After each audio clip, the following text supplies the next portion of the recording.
Hi friends, welcome back to my channel Yummy Days with Kavitha. இன்னைக்கு ரொம்ப டேஸ்டியான முட்டைக்கோஸ் பொரியல் ரெசிபி பார்க்க போறோம். கல்யாண வீட்ல எல்லாம் நமக்கு பரிமாறுவாங்க இல்லையா? அதே முட்டைக்கோஸ் பொரியல் தான்.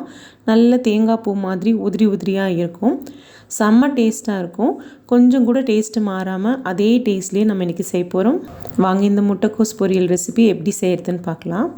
ஒரு pan எடுத்துக்கோங்க. அதுல 2 டீஸ்பூன் தேங்காய் எண்ணெய் சேர்த்திருக்கேன். தேங்காய் எண்ணெய்க்கு பதிலாக நீங்கள் நார்மல் ஓகே ஆயில் கூட சேர்த்துக்கலாம்.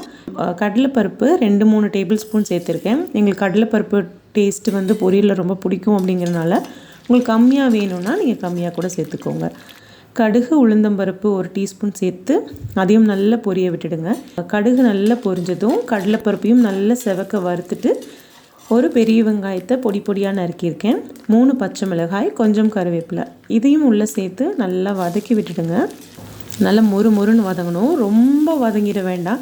வெங்காயம் நல்லா மொறுன்னு வதங்கினா போதும். முட்டைக்கோஸை இந்த மாதிரி நீல வாக்கில் ஸ்லைஸாக ரொம்ப மெல்லிஸாக நறுக்கியிருக்கேன். குண்டாக இல்லாமல் நீங்கள் ஸ்லைஸாக தேங்காய் துருவுன மாதிரி நறுக்கி வச்சுக்கோங்க. அப்போ தான் டேஸ்ட்டு ரொம்ப நல்லாயிருக்கும். அதையும் உள்ளே சேர்த்து ஒரு 2 தடவை அப்படியே கலந்து விட்டுடுங்க. இந்த முட்டைக்கோஸ் பொரியலுக்கு தேவையான உப்பு சேர்த்துக்கிறேன். உப்பு சேர்த்துனதுக்கப்புறம் ஒரு 2 நிமிஷம் அப்படியே நல்லா கலந்து விடுங்க. நம்ம இந்த மாதிரி கலந்து விடும்போது ஃப்ளேமை மீடியம் ஃப்ளேமில் வச்சுக்கோங்க. முட்டைக்கோஸ்லேருந்து தண்ணி விடும் இல்லைங்களா, அந்த தண்ணியிலே முட்டைக்கோஸ் நல்லா வெந்துடும். இப்போ ஒரு 3/4 பதம் நல்லா வெந்துருச்சு. இந்த ஸ்டேஜில் நைட்டு ஊற வச்ச பட்டாணியை காலையில் ஒரு 3-4 விசில் வச்சு எடுத்திருக்கேன். அதையும் உள்ளே சேர்த்துக்கலாம். நான் இன்றைக்கி முளை கட்டின பட்டாணி எடுத்திருக்கேன். ஆனால் கல்யாண வீட்டில் முளை கட்டாத நார்மலான பட்டாணி தான் சேர்த்துவாங்க. அதையும் சேர்த்து நல்லா கலந்து விட்டுடுங்க.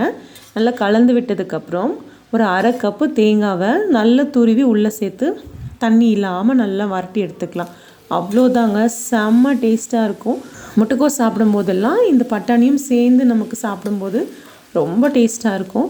கண்டிப்பாக இந்த ரெசிபியை ட்ரை பண்ணி பாருங்கள். ட்ரை பண்ணி பார்த்துட்டு எப்படி இருந்துச்சு அப்படின்னு உங்களோட ஃபீட்பேக் அண்ட் கமெண்ட்ஸை என் கூட ஷேர் பண்ணுங்கள். தேங்க்யூ.